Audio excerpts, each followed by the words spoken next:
তাপ পরিবাহিতাঙ্কের একক thermal কন্ডাক্টিভিটির unit কোনটা হবে? Watt, metre inverse, kelvin inverse. এ।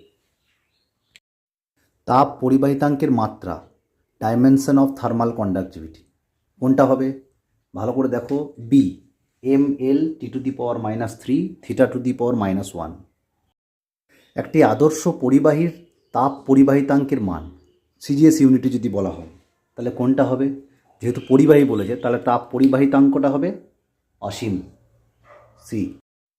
আবার প্রশ্নটা ভালো করে দেখো, এবারে বলেছে আদর্শ অন্তরকের তাপ পরিবাহিতাঙ্কের মান। অন্তরক মানে ইনসুলেটর, তাহলে তার তাপ পরিবাহিতাঙ্ক কী হবে? একদম 0, এ। একটি আয়তকার ফলকের বেধ ডি, প্রস্থচ্ছেদের ক্ষেত্রফল এ, তাপ পরিবাহিতাঙ্ক যদি কে হয় তাহলে তাপীয় রোধ থার্মাল রেজিস্ট্যান্স কী হবে? Formula D by K.